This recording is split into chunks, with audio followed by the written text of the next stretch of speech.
Study Session 6. The Trait Theory of Gordon W. Allport. Introduction. The aim of this study session is to expose you to the trait school of thought on personality formation. The school or theory focuses on certain inherent dispositions called traits in understanding human personality. It claims that we are born with certain traits which guide our personality disposition as we grow in life. These traits are observable across cultures. At the end of this study session, you should be able to discuss personality according to the trait school of thought, explain at least 2 types of traits, and analyze assessment techniques of trait theorists.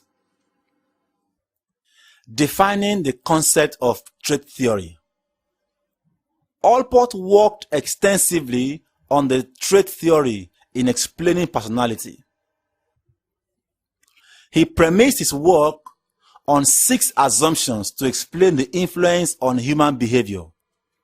These assumptions are situation, rationality, holism, constitutionalism versus environmentalism, changeability and exchangeability, and proactivity. Allport also ran into the problem of a generally acceptable definition of personality, like earlier theorists who had given diverse definitions of the concept.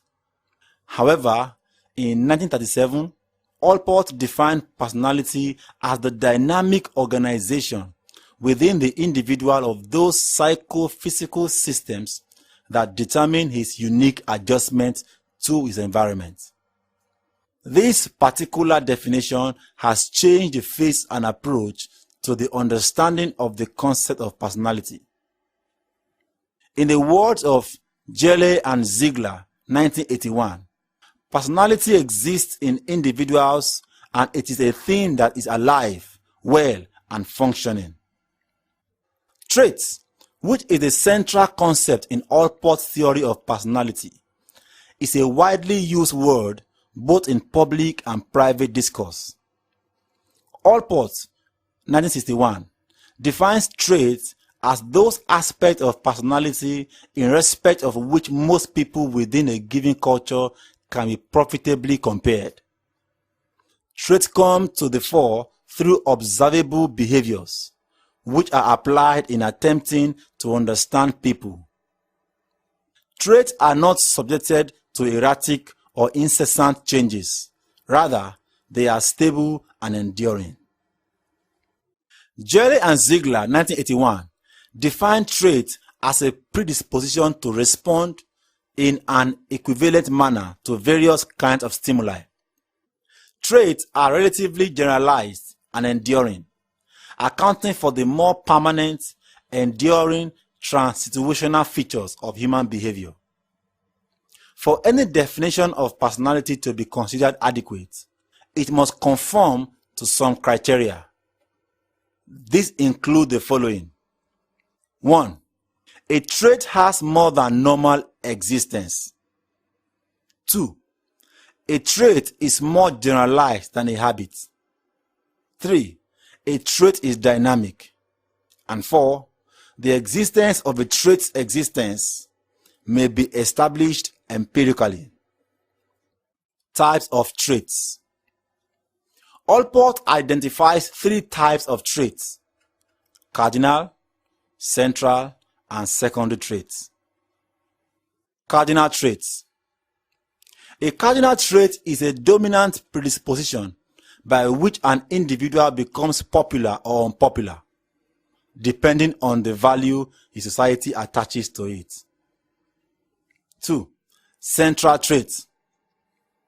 Allport calls these the building blocks of personality. They are less pervasive compared to cardinal traits, but are more generalized characteristics of the individual. Central traits include things like being attractive, intelligent, energetic, and so on. 3. Secondary traits. As the name implies, these are less observable dispositions, less conspicuous behaviors that are oftentimes situationally determined. For example, individual tastes and preferences. For a practical application of Allport's theory of human behavior, the following must be taken into consideration. 1. Every individual is dynamic and unique. 2. Personality is both whole and complex. 3. Personal problems have causes. 4. The individual's self-concept is often the key to his personal problems. 5. Society can be improved by the optimum development and adjustment of its individual members. Assessment techniques. Because Allport considers personality to be a dynamic and interrelated entity, he postulates that investigations must employ reliable and valid assessment procedures, which are based on objective and systematic observations of given phenomena. This he simply calls legitimate method of assessment. Illegitimate methods according to Allport include gossip, prejudice inference, the exaggerated single instance, unverified anecdotes, etc. For Allport, among the legitimate methods used to study personality includes 1. Constitutional and physiological diagnosis. 2. Studies of socio-cultural membership, status, and roles. 3. Personal documents and case studies. 4. Self-appraisal techniques such as self-ratings. 5. Conduct samplings such as behavior assessment in everyday situations. 6. Observer ratings. 7. Personality tests and skills. 8. Projective tests. 9. Depth analysis such as free association and dream analysis. 10. Expressive behavior measure. And 11. Synaptic procedures. This involves combining the outcomes of a variety of assessment techniques to produce a general picture or profile of the individual's personality. Although some of these techniques seek to define the typical case or an average person, Allport's own focus was on the uniqueness of the individual. Each person is an idiom unto himself, an apparent violation of the syntax of the species. Allport's method, therefore, could be referred to as idiographic because it primarily focuses on the understanding of the functioning of a specific individual.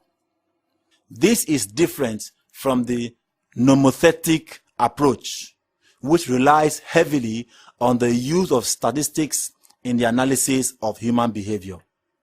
Study session summary. In this study session, we have examined the trait theory of Gordon W. Allport, who defined personality as the dynamic organization within the individual of those psychology and physical systems that determine his unique adjustment to his environment. Furthermore, Allport identified 3 types of traits as cardinal traits, central traits, and secondary traits. End of study session 6. Thank you for listening.